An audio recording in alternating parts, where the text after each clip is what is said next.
Just ahead on American Black Journal, a frank discussion about racism and race relations in the United States. We'll talk with the founder of the Jim Crow Museum about his unique approach to battling racism through the use of racist objects. Plus, a Detroit musician produces a song about the city's comeback, and he's pulled together 80 musical artists to perform it. That's all coming up next. Eric wants to know, what does DTE Energy do to make Michigan a better place? Rodney can tell you. We do a lot, like youth education and employment programs. We fund over 500 jobs for youth all across the state. Many are neighborhood improvement projects just like this. It's incredible. Wow, that is fantastic. So this is like a paint by number, this whole thing, right? Communities are such great places, aren't they? They sure are. I love the siding. Measure once, cut twice, right? DTE Energy. Know your own power. When I grow up, I want to be an architectural engineer. A registered nurse. In the law enforcement. a computer scientist. A successful person. Give Michigan's children the chance to aim high with quality early education.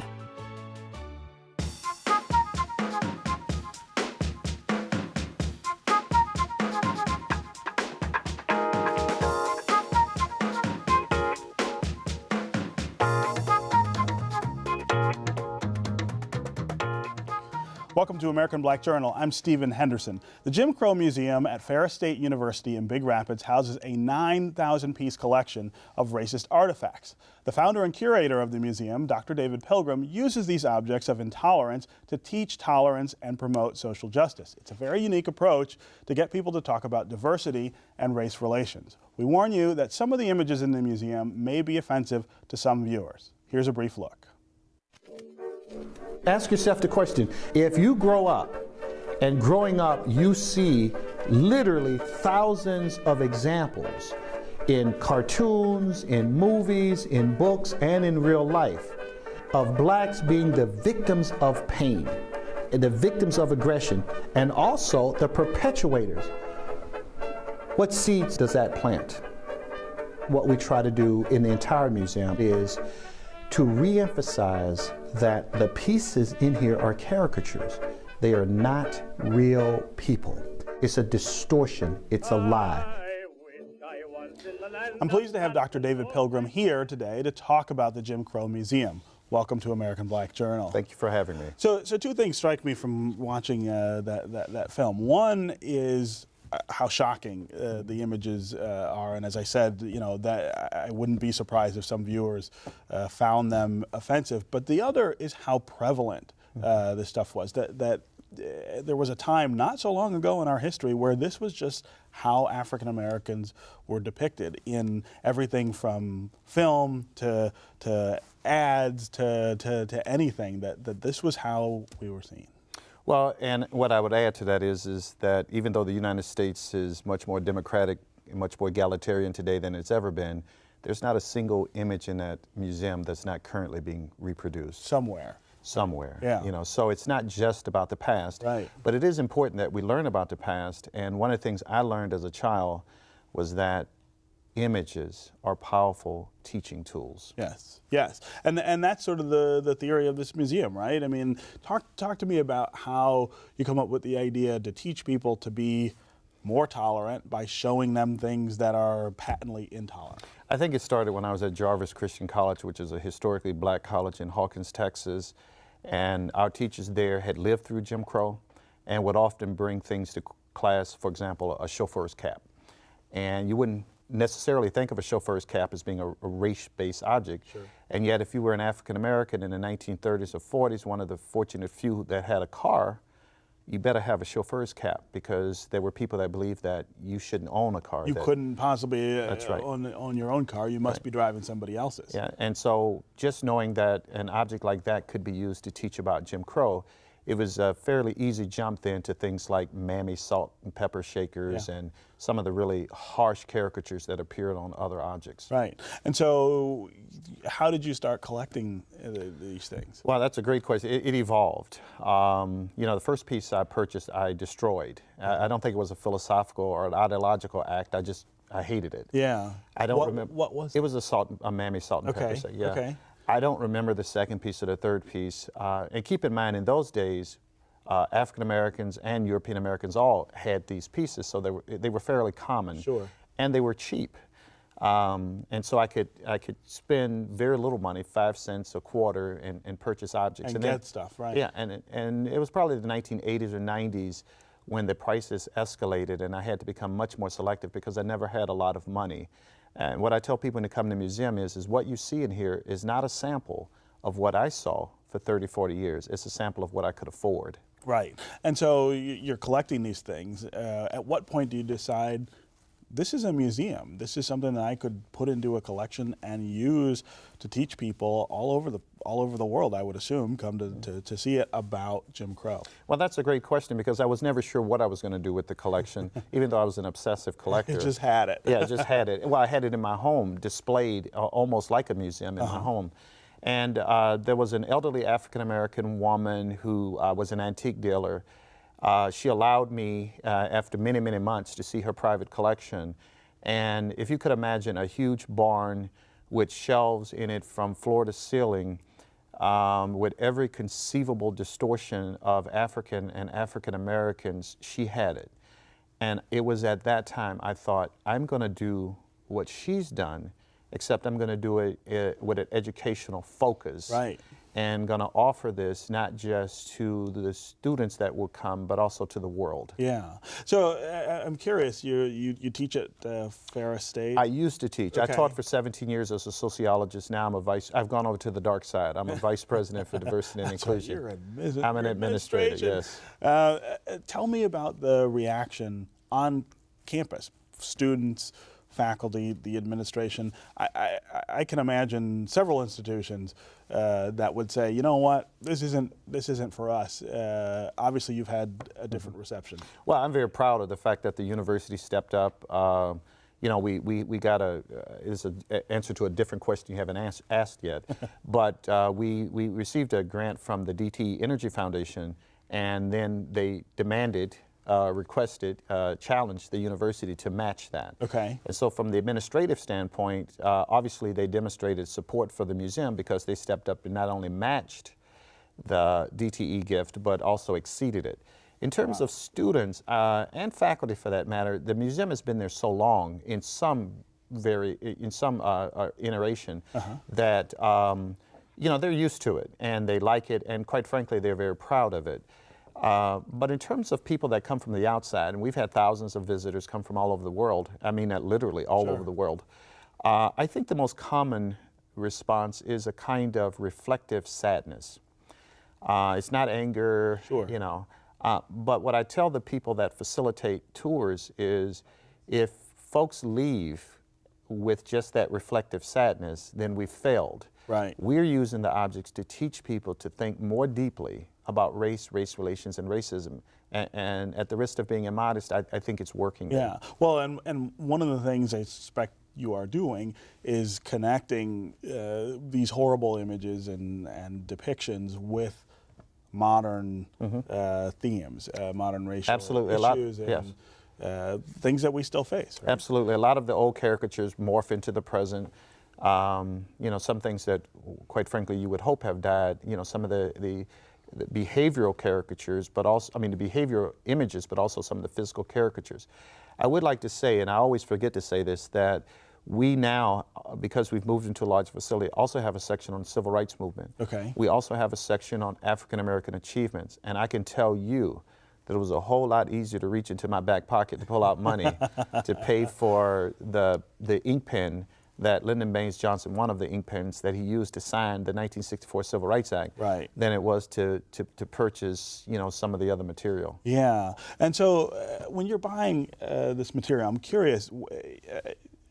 We were talking before, and you were talking about how much easier the internet makes this kind of collecting. But who are the people you're buying from? I mean, and why do they have these? Well, people collect for a lot of reasons. I mean, I think the biggest category would be people that buy it because they think it's going to go up in value, quite frankly. So you're buying from other collectors then? Well, dealers who are, sometimes they're dealers / collectors, but I think that's the biggest category.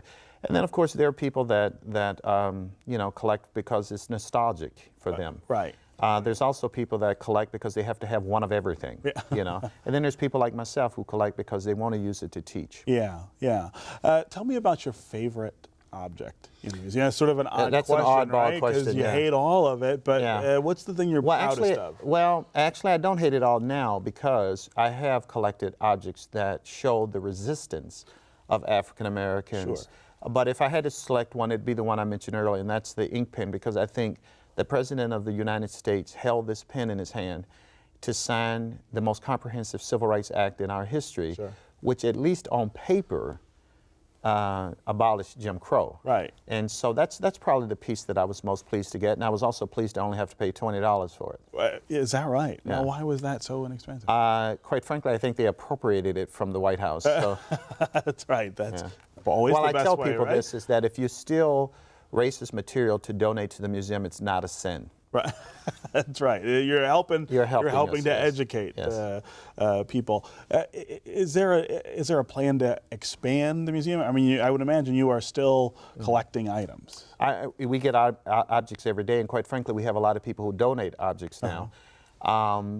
We have 2 traveling exhibits, and so we did that in response to sort of the national interest.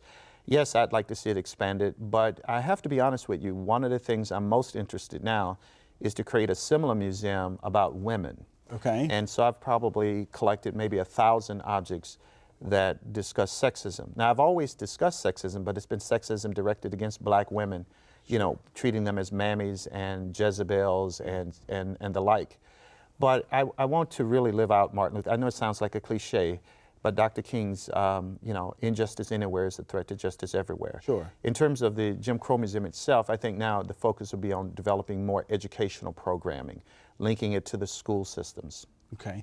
We've got about a minute left. I want to make sure people know how to come to the museum. It's open. The museum is open. We're short-staffed, so it's only open during the week, 12 to 5, or by appointment. They can visit our website. We have a wonderful website. Actually, www.ferris.edu/Jim Crow, or you can just go to the internet and type in Jim Crow. And it'll come up. Yeah, but we've had Malak Shabazz come there. We've had Professor Gates for his new series came. Henry Louis Gates. Yes, Sure. and actually the museum will be profiled in episode 4 of his new series. So it's been good. But the main thing is, are we doing the work? Right. Of getting Americans to talk about race. Right. Well, and it sounds like you are. Thank you. Thank you very much for doing that. And thank you for being here. Thank you for having me. The African American Experience is the subject of a 6-part PBS series titled The African Americans, Many Rivers to Cross. It's airing on Tuesdays at 8 p.m. here on Detroit Public Television. The series is written and hosted by Harvard professor Henry Louis Gates, Jr. He takes viewers on a journey through African American history from slavery to the election of President Barack Obama. Here's a preview of this week's episode. Next time on The African Americans, slavery tests the ideals of the new republic. Slavery violated the most basic principle of the American Revolution, that all human beings were created equal. The African Americans, Many Rivers to Cross. Be sure to tune in to The African Americans, Many Rivers to Cross on Tuesdays at 8 p.m. Just ahead on American Black Journal, a local musician is working to lift the spirits of Detroiters with a new song about the city's resurgence. That story's coming up next.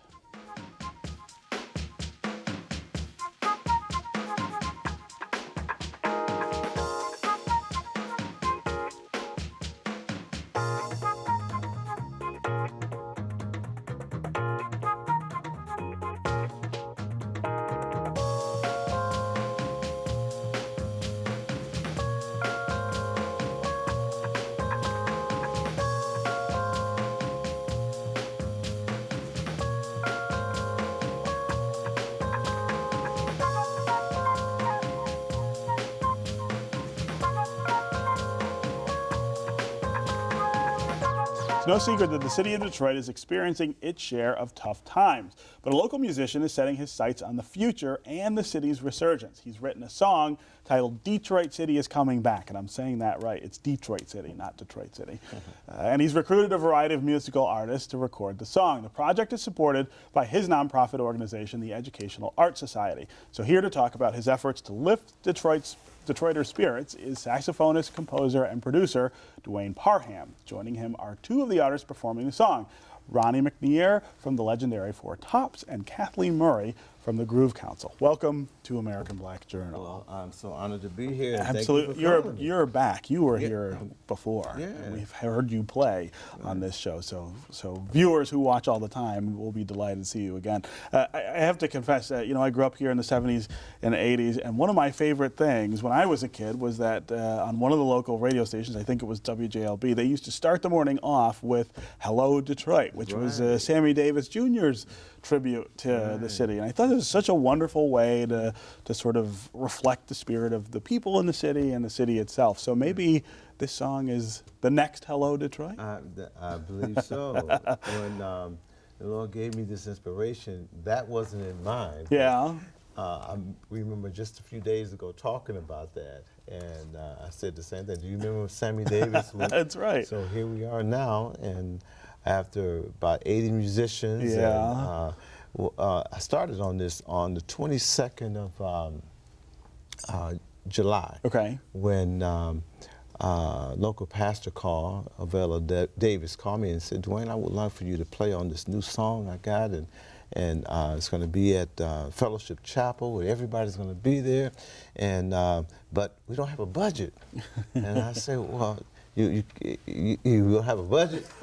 So she said, no. I said, Dwayne, but I really want you to be there. So I said, well, Avella, all right, what time do you want me to be there? So she explained this, and she said, but Dwayne, I'm not done yet. I said, what do you mean? She said, well, I need to have a whole horn section. And all of that. Yeah, and I'm like saying, well, okay, pretty much, but I need you to get them. Yeah. I said, oh boy, no budget? And you want me to so wrap it out of my hat? So nevertheless, I said, okay, and I called a good friend of mine, James Lewis, with the TFO Orchestra. Okay. And those guys have been supporting me. All of us went to school together.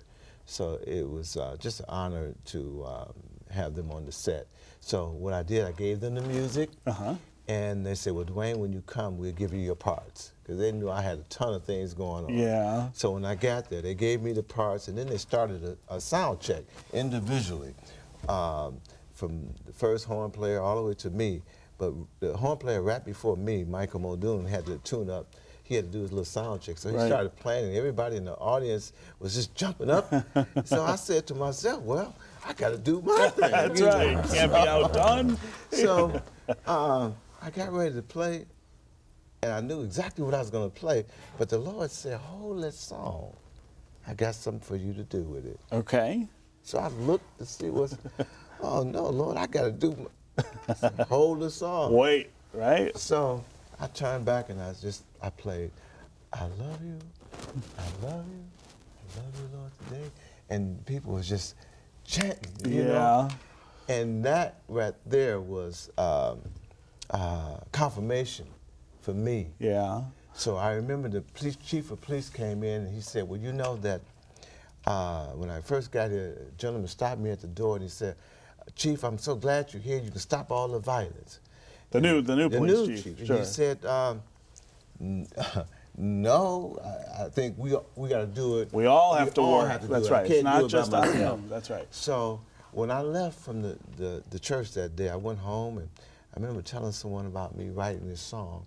And I remember about 2 o'clock in the morning, I got up and I started writing. And tell me about, I mean, I know, okay, so we can't hear the song. We can't hear the song yet because you haven't debuted it. But give me an idea of the sense of the song or the sensibility of it. What does it say? Well, I talk about Detroit is coming back for sure. And I just planned for it to be just a song, just one single song. And what happened, the Spirit just got into me that I have incorporated 80 different singers and musicians. Right. And not only that, we're close to 15 different genres. Okay. Classical, rap. Put them all together. Yes, blues. On one song. On one song. Yeah. And each one of the songs is comprised of several different artists, like We Are the World. Okay. Each one of the songs. Okay.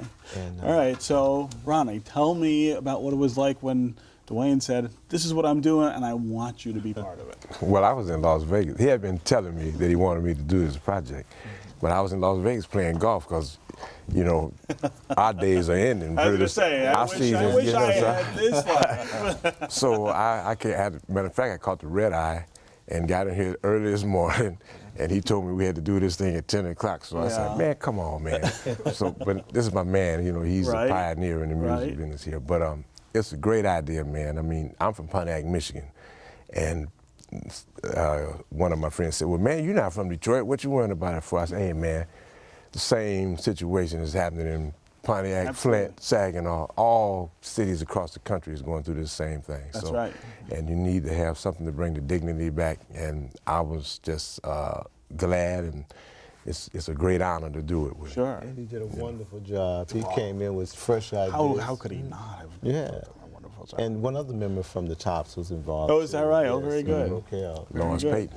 So Kathleen, tell me about your involvement with this. Well, I was as surprised as anybody that he asked me. Very honored to be a part of it and to be a something of, you know, with the great players that we have in Detroit. Sure. She's phenomenal. I was, like I said, more surprised than anybody. Yeah.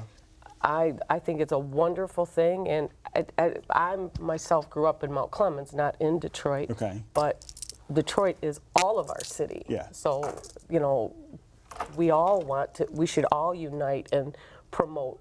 It's going to be good for everybody. So I'm just, you know, thrilled to be a part of it. Yeah, yeah. So now, when does the song debut? Well, it's going to debut on November the 16th. Okay. At Greater New Mount Moriah Missionary Baptist Church. My church, pastored by Reverend Kenneth James Flowers. Okay. And Senator Coleman Alexander Young III is spearheading the project. Okay. And that day we're going to have just the city of Detroit, different choirs come out, and for the needy, the donation is $10 or canned food. Okay. Or Okay. a box of food. So anybody can come out and see this. And this, I mean, you're gonna have all 80 musicians there. We're going to have more than that because of the different churches. Okay. At that particular day, we're going to perform like 3 or 4 of the genres of the music, the gospel, the classical, quartet, and then some young people that sing just awesome. I have one gentleman, one 16-year-old guy from Kalamazoo. Oh, and his name eludes me right now. Yeah. But he's awesome, Javier.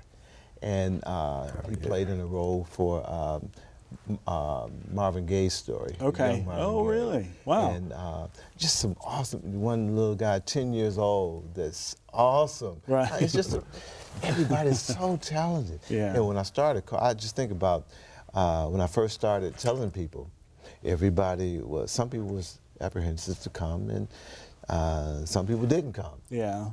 But afterwards, people start trying to get back. Everyone now, hear it's a good idea. They're like, well, now I got to be part of it. Right, Yeah. that's right. Yeah. So it's coming along, and my corporation is definitely looking for investors to be a part of this great production. To help. And what do you hope to do with this? I mean, do you hope to distribute it in the way a normal distribution would be for music? I don't even know how that works anymore with the internet and things like that. Yes, internet as well as hard copies to sell. And the sum of all of this is to open up a school of performing arts. And for a lot of the musicians in the daytime, they could be able to teach there. And a lot of instructors that worked at Detroit public school system that has been laid off. There's been, at one time, it was over 260-something public schools with entertainment, with music courses. With music courses, you know, that's right. But that's none. Yeah. It's something like down to 50 schools, and you have about 7 or 8 schools that have music. That even have any music Exactly. curriculum. No, that's right. So make a difference here. So I'm going to procure, I promise. I can't believe I've had 3 musicians here on this show, and we have not had any music. That's not right. So when it's done, we got to get you guys back, and you perform, especially, I mean, because you're so talented, and we've had you on before playing. We'll have you again. Man, thank you. I'm just so honored to have the people like the Tops. Absolutely, yeah. No, it's going to be great. So we will see you again. Okay, wonderful. On November 5th, Detroiters go to the polls to select a new mayor and city council members. For the first time in nearly a century, voters will elect council members by districts. American Black Journal and Detroit Public Television want you to be informed before you vote. So we produced a series of debates featuring all of the Detroit City Council candidates. You can look at the debates at myvote.org. That's MIVOTE.org. That's our program for today. Thanks for watching. We'd love to hear what you thought about today's show and get your ideas for future programs. So connect with us on Facebook and Twitter. We'll see you next time on American Black Journal.